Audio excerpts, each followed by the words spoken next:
Good morning to all of you. मेरे प्यारे दोस्तों, सभी को सुबह का नमस्कार। आज हम टीजीटी पीजीटी के सिलेबस के बारे में चर्चा करेंगे। बहुत सारे स्टूडेंट जो अभी नए हैं और उन्होंने अभी बीए और एमए कंप्लीट करने के बाद बीएड का कोर्स भी कंप्लीट कर लिया है, उन सब विद्यार्थियों के लिए सिलेबस को समझना एक चुनौती भरा कार्य है। इसलिए हम एक नए स्तर से और नए तरीके से इस सिलेबस के बारे में चर्चा करने का प्रयास करेंगे। आप सबसे मेरी गुजारिश है कि सिलेबस की बारीकियों को समझें और उसके बाद अपने तैयारी की नई रणनीति के बारे में विचार करें।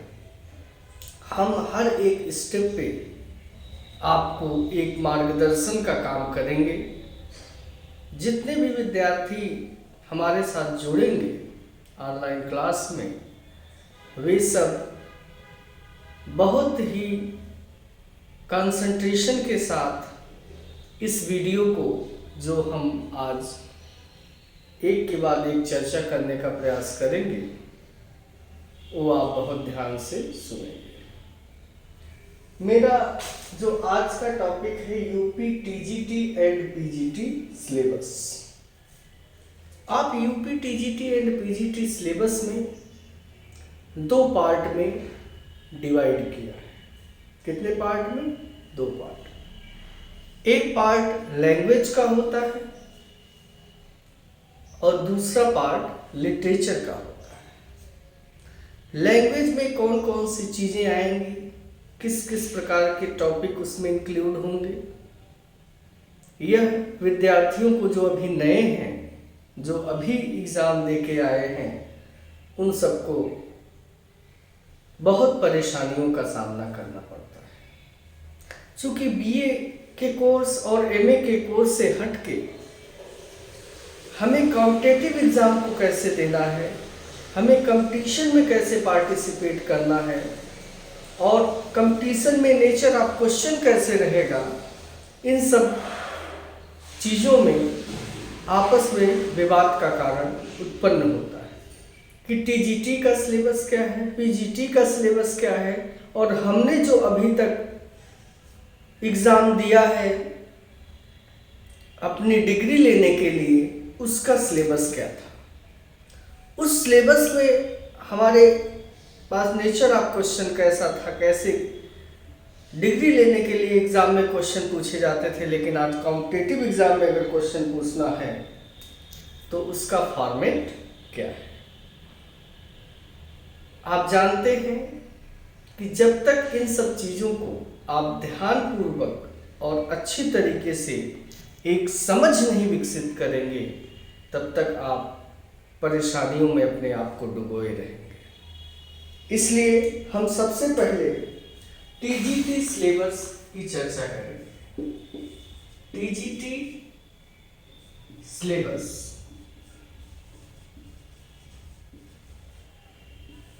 इंटरव्यू में कभी कभी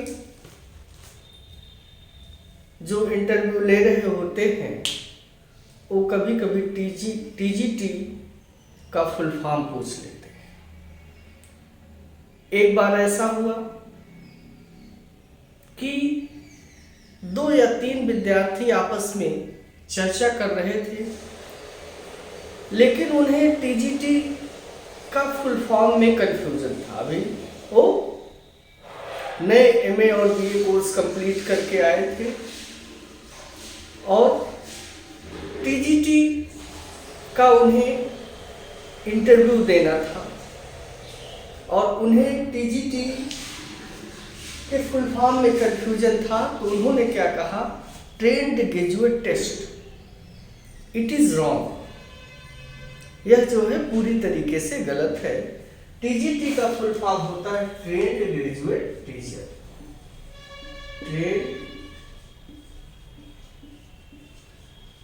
graduate teacher. The full form of TGT is trained graduate teacher। और इसके सिलेबस को हम दो पार्ट में डिवाइड करेंगे। पहला पार्ट है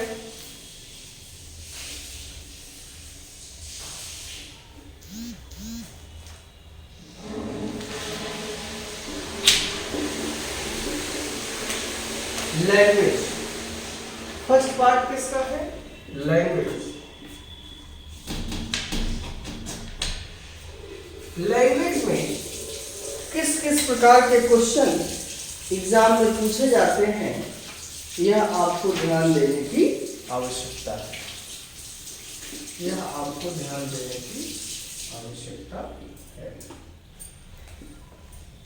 उन विद्यार्थियों के लिए काफी यह चुनौती भरा टास्क रहता है कि हम टीजीटी सिलेबस को कैसे पढ़ें और कैसे जानकारी लें कि क्या क्या क्वेश्चन एग्जाम में पूछे जाते हैं। तो पहले हम टीजीटी सिलेबस के बारे में चर्चा करें। लैंग्वेज में unseen passage for comprehension. Unseen passage for comprehension.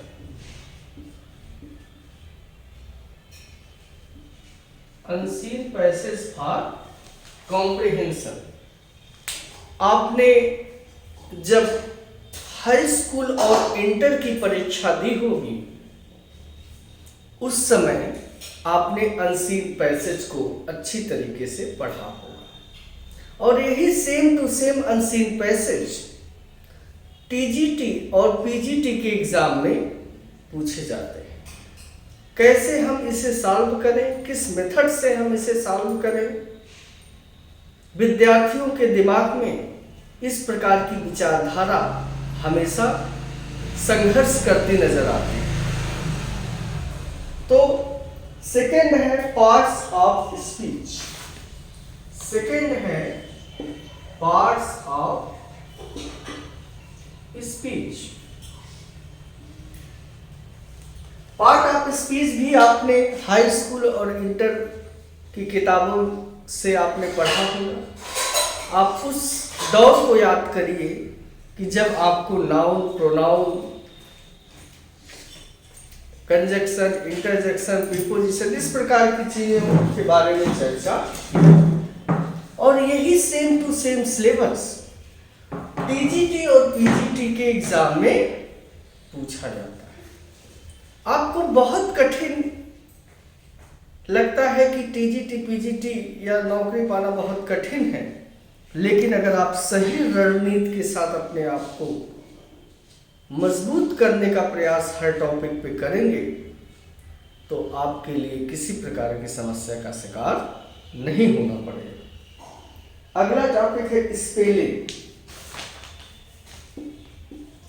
Spelling आपने बहुत सारे वर्ड मीनिंग को पढ़ा होगा, बहुत सारे वर्ड्स को आप तैयार किए होंगे, लेकिन कुछ वर्ड्स ऐसे रहते हैं जिसकी स्पेलिंग थोड़ा सा कठिन होती है। और कठिन स्पेलिंग में अगर आपको फिल इन द ब्लैंक्स में दे दिया तो आपको सही आंसर चुनने में कठिनाइयों का सामना करना पड़ता है। तो इसलिए हमारी गुजारिश है कि इन सब चीज़ों पे आपको ध्यान देने की आवश्यकता है। नेक्स्ट है पंक्चुएशन।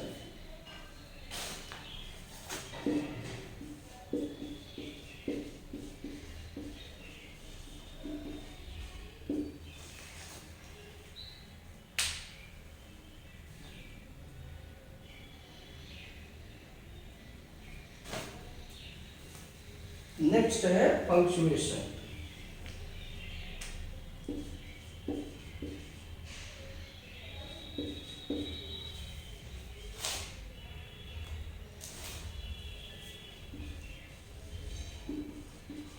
पंक्चुएशन।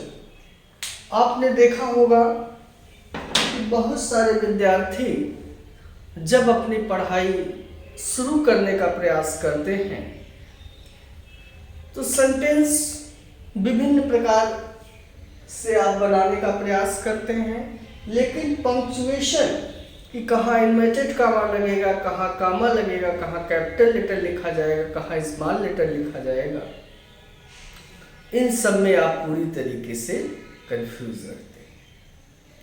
तो आपको उन बारीकियों को जानने का प्रयास करना है जहां आप पूरी तरीके से कंफ्यूज होते हैं। तो एक एक टॉपिक आपको अच्छी तरीके से बताया जाएगा, आपको किसी प्रकार की परेशानी में आपको नहीं पढ़ना पड़ेगा। तो हमने 4 टॉपिक आपके सामने प्रस्तुत किए हैं और नेक्स्ट जो टॉपिक है वाक्यबुल्ली।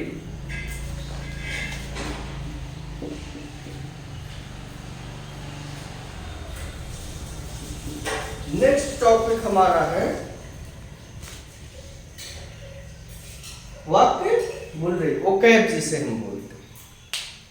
ओकैब अभी हम कल के वीडियो में 10 ओकैब के बारे में डिस्कस किए, सिनोनिम्स, और ये वाक्यबुल्ली टीजीटी के एग्जाम में पूछी जाती है। नेक्स्ट है टेंस। अगर आप हाई स्कूल और इंटर की किताब चाहे यूपी बोर्ड की हो चाहे रेन एंड मार्टिन आप उठा लीजिए, तो ये 10th का ही सिलेबस है। आपने बीए कर लिया, एमए कोर्स कर लिया, बीएड कर लिया, 3 से 4 साल आपके गुजर गए। और चूंकि जो बच्चे बीए करते हैं और एमए करते हैं अक्सर वो लिटरेचर से ही करते हैं, इसलिए ग्रामर उनका धीरे धीरे कमजोर होने लगता है। हाई स्कूल और इंटर में आपका परफॉर्मेंस ग्रामर में बहुत बेहतर था, लेकिन जब आपने एमए और बीए कोर्स करना शुरू किया तो ग्रामर से आपका नाता धीरे धीरे टूटने लगा। और जब बच्चा वो कंपटीशन में बैठता है और ग्रामर पोर्शन को नहीं अच्छे तरीके से कवर कर पाता तो उसके लिए एक चुनौती भरा टास्क होता है। और ग्रामर में 50 से 50% ग्रामर एग्जाम में पूछे जाते हैं। Next is narration.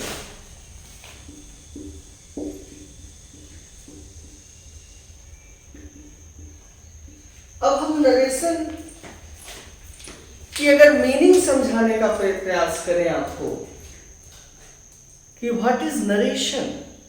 नरेशन को ही हम डायरेक्ट एंड इनडायरेक्ट स्पीच कहते हैं। बोलने के 2 तरीके होते हैं, एक डायरेक्ट वे में बोलना और एक इनडायरेक्ट वे में बोलना। किसी की कही हुई बातों को सेम टू सेम प्रस्तुत करना डायरेक्ट स्पीच, और किसी की कही हुई बातों को अपने तरीके से प्रस्तुत करना वो इनडायरेक्ट स्पीच में आता है। तो टेंस हुआ, नरेशन। अगला है ट्रांसफॉर्मेशन।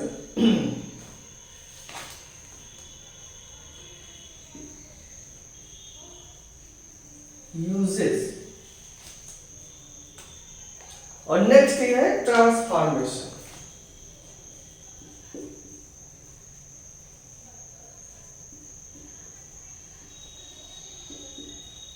फॉर्मेशन। नेक्स्ट है ट्रांसफॉर्मेशन और लास्ट है एग्रीमेंट।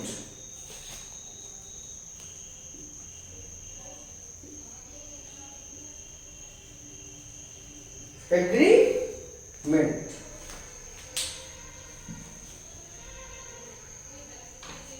तो हम today I am going to discuss about the syllabus of TGT and PGT, but हम आज जो वीडियो बनाएंगे केवल टीजीटी का ही बनाएंगे आज, क्योंकि अगर हम टीजीटी और पीजीटी दोनों का वीडियो एक साथ बनाएंगे तो विद्यार्थियों को बहुत सारी परेशानियों का सामना करना पड़ सकता है। उन्हें हमें बहुत ही सरल शब्दों में, और अगर सबसे सरल परीक्षा अगर कोई है इस इंडिया में तो टीचिंग का एग्जाम, टीचर का, ठीक है। बस अगर आपको सिलेबस समझ में आ गया तो 50% आपका कोर्स कंप्लीट हो गया। अगर आप सिलेबस समझ जाते हैं तो आप 50% समस्या आप अपनी सॉल्व करते हैं, और 50% समस्या के लिए आपको रणनीति तैयार करने की आवश्यकता है। तो हमने अभी ग्रामर पोर्शन के विषय में जिक्र किया, जिसमें हमने सिलेबस जो यूपी माध्यमिक सेवा चयन बोर्ड प्रयागराज के द्वारा निर्धारित सिलेबस है उसके बारे में हमने बताया।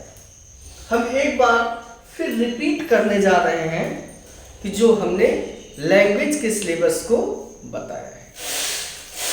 पहला सिलेबस है unseen passage for comprehension. Second है parts of speech. Third spelling. Fourth punctuation. Fifth vocabulary. Six tense. और नेक्स्ट इज नरेशन। फिर uses, transformation and last is agreement. यहां से क्वेश्चन टीजीटी के एग्जाम में पूछे जाते हैं। अगर आपने इन टॉपिक पर बेहतर तरीके से पकड़ मजबूत कर ली और विभिन्न प्रकार के एग्जाम में पूछे गए क्वेश्चन का आपने प्रैक्टिस कर लिया तो एक भी क्वेश्चन आपका गलत होने वाला नहीं है, ये मेरी पूर्ण गारंटी है। इसलिए आप जो भी हम लाइन बाय लाइन आपको बताने का प्रयास करेंगे, आपको मजबूती के साथ ऑनलाइन क्लास में एक एक टॉपिक को अच्छे तरीके से समझने का प्रयास करना होगा। अगर आपका दिमाग इधर उधर के निराधार बातों में लगा रहेगा, क्योंकि टीचर वहां मौजूद नहीं है, तो कंसंट्रेशन थोड़ा सा कम बन पाता है।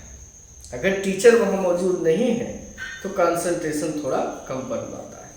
लेकिन मोबाइल को आपको अपने पास रखना है, कॉपी पेन के साथ आपको एक एक टॉपिक को अच्छे तरीके से नोट करना है।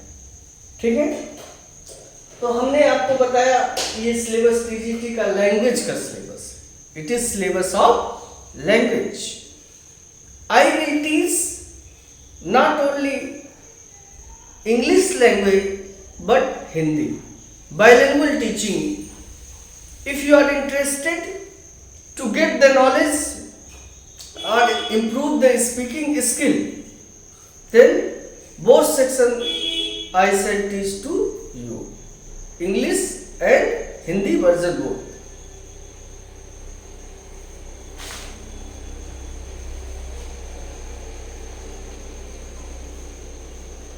So it is most important task to you to improve your qualities, and qualities will not improve for one day. You will attach of your mind in the field of education, not other sectors. Your mind is also traveling in different fields, and more problems created tension of family members. A lot of family members is in the full form of tension. So you have to reject it. You have to reject it. अब हम next syllabus के बारे में चर्चा करने जा रहे हैं। आपको बहुत ही एकाग्रता के साथ एक एक लाइन को ध्यान से सुनना है, क्योंकि हमारी एक एक लाइन आपके एग्जाम में बहुत ही बेनिफिशियल होगी, बहुत ही लाभप्रद होगी। तो हम नेक्स्ट सिलेबस के बारे में चर्चा करने जा रहे हैं। लिटरेचर। लिटरेचर को हिंदी में हम साहित्य बोलते हैं, और साहित्य ही समाज का दर्पण है। Literature is the mirror of society. आप इस समाज में जो कुछ भी देख रहे हैं, किसी भी घटित घटनाओं का संकलन एक हम अगर लिटरेरी फॉर्म से कर देते हैं, चाहे हम इंग्लैंड की सोसाइटी के बारे में चर्चा करें, चाहे अमेरिका की सोसाइटी के बारे में चर्चा करें, चाहे इंडिया की सोसाइटी के बारे में चर्चा करें, पास्ट में जितनी भी घटित घटनाएं हैं, अगर हम उसको संकलित करते हैं समाज में, लिटरेचर ये दिखाता है कि हमारा समाज कैसा है।